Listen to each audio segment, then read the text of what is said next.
Vous êtes sur Investi Média et vous avez raison, bienvenue dans votre magazine de l'économie. Plusieurs acteurs du bâtiment recourent à leurs services pour les besoins de construction. Les quincailleries sont spécialisées dans la vente des matériaux de construction.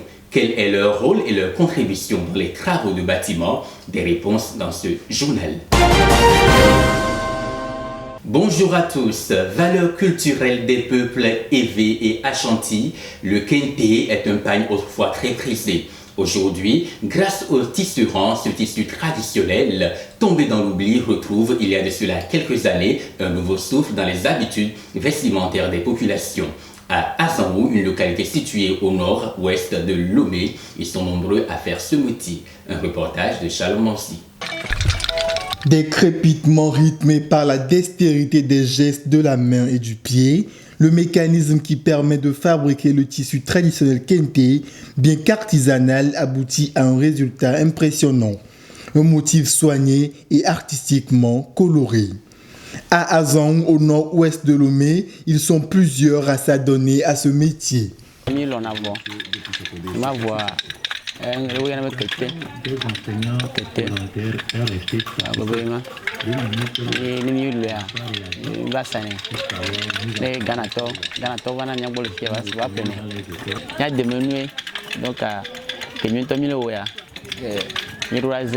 Appelé en Ewe le kente ou le nuetoma dans la langue akan, le kente est un tissu multicolore épais tissé avec des fils en coton ou en soie originaire du Togo et du Ghana.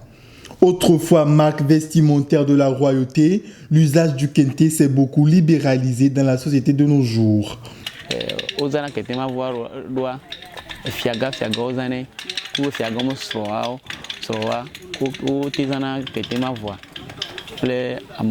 Presque Ghana Tofi nous au mariage coûte moi que au coloé nous au côté nous au côté voir fifia nous toi on a moyen quoi de yesibe que te au do nous yante et on m'a fait si après ça au duna voya mazal Ghana le pote le nyama côté le fia. Noué à l'épaule, le kente est aussi utilisé comme tunique ou boubou. Bien que prisé par les populations, le coût du tissu kente reste relativement élevé.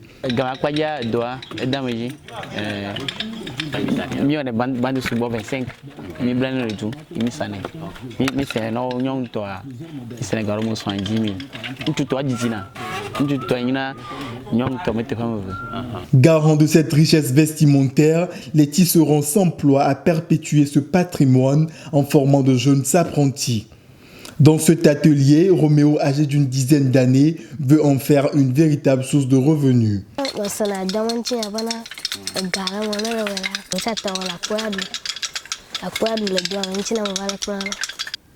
Permettant à plusieurs jeunes d'éviter l'oisiveté, les ateliers de tisserand sont un creuset idéal qui leur permet d'apprendre un métier.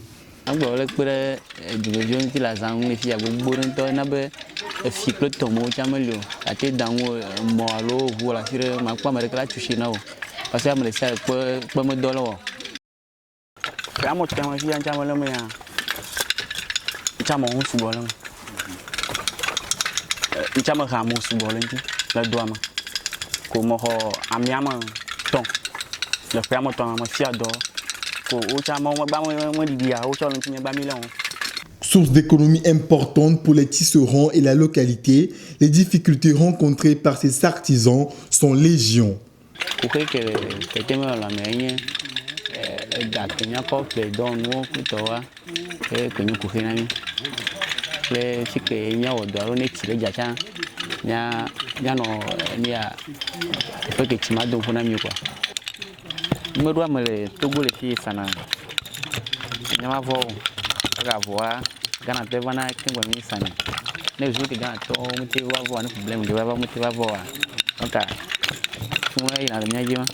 Pour accompagner le secteur, l'État doit créer des sources d'approvisionnement en fil de tissage et soutenir toute la chaîne de valeur des tissus traditionnels au Togo.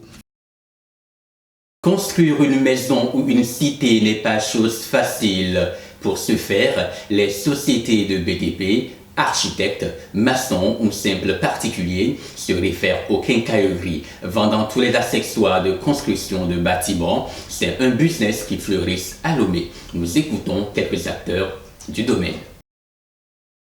Je suis technicien génie civil dans le bâtiment, secteur de BTP. Et ici, c'est notre boutique de vente de matériaux de construction. Nous vendons les matériaux de menuiserie, les matériaux de ferronnerie, les matériaux de peinture, les matériaux d'électricité et de plomberie. Produits de peinture, ici c'est le foam, c'est la peinture pour faire le badigeon de l'intérieur des bâtiments. Nous avons les produits de menuiserie, à savoir les pointes pour clouer. Il y a le point d'acier qu'on a ici, il y a les pointes ordinaires, les pointes de 50, les pointes de 60, et les points de 70, 80, tous les types de pointes nous l'avons ici. Comme produit de menuiserie, nous avons aussi les tôles pour couvrir les bâtiments. Et présentement, sur le marché, le prix a un peu augmenté pour les matériaux, tous les types de matériaux qui sont dans le bâtiment. D'habitude, si le prix des matériaux de construction augmente provisoirement, quelquefois, c'est parce que c'est quand la demande dépasse l'offre. C'est-à-dire que les usines ne produisent plus assez, mais il y a une forte demande sur le marché. Donc ça fait que les prix augmentent. Mais quand la production commence par dépasser et la demande, les prix chutent. Donc disons que le business, ça monte, ça descend. Quelquefois, la demande est élevée, mais présentement, la demande est un peu très faible. Et compte tenu des crises, de la crise financière qu'a créé le Covid. Le BTP a peuplé na février parce que TP colaté ko agba le manu moins cher à na fou. Et actuellement parce que production en été. Le Togo. Sur le Togo va agba non to le to février mi ça na va Chine ko no so na. Souvent mi plena tuyau d'installation robinet WC. Problème que ni n'avait mi plena noir le prix redit dans 2 semaines quoi. Augmenter na gaba ou dévier à hoho so gana so homana client que client est 2 mois 3 mois client là-bas so gana be il n'avait plus nous puis a fun mo tana ba do problème do quelqu'un rito ba obligé on va so gars trop so ina client aujourd'hui tout possible kaka la pleine. En quête de 50 milliards de francs CFA sur le marché de l'UEMOA, le Togo a réussi à mobiliser en tout 55 milliards. Une énième sortie du Togo, bouclée ce 19 novembre, est couronnée par un succès qui explique l'engouement des investisseurs pour le pays. 55 milliards de francs CFA, c'est le montant que le Togo a réussi à mobiliser sur le marché de l'UEMOA.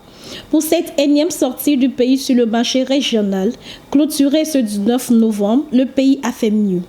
En quête de 50 milliards de francs CFA, le Togo a engrangé 5 milliards de plus, confirmant ainsi l'engouement des investisseurs pour le pays. En enregistrant 132 milliards francs CFA en termes de souscription, soit plus de 2 fois le montant attendu, cette somme correspond à un taux de couverture de 265,82%. Cette nouvelle opération réussie qui s'est réalisée via les obligations assimilables du Trésor OAT porte à 557 milliards francs CFA, le montant total des fonds levés depuis le début de l'année sur le marché régional. Des ressources financières qui devraient permettre au pays de soutenir son plan de relance économique post-pandémie. Au Bénin, le gouvernement veut booster la filière cajou dans le pays. Pour y arriver, l'État béninois a conclu récemment un accord d'investissement avec le groupe indien Nandkishore Essence pour la construction d'une usine de transformation de la noix de cajou. Cette unité sera opérationnelle à compter d'août 2022 selon les promoteurs. Un récit de Acha Nimbo. Deuxième produit agricole des plus exportés au Bénin après le coton, le cajou se retrouve au cœur de la politique de l'agro-transformation du pays. 30 tonnes de cajou seront transformées localement à partir de 2022. Pour parvenir à ce résultat, l'État béninois a récemment conclu un accord d'investissement avec le groupe Indian Nandkishore Sons pour la construction d'une usine de transformation de la noix de cajou.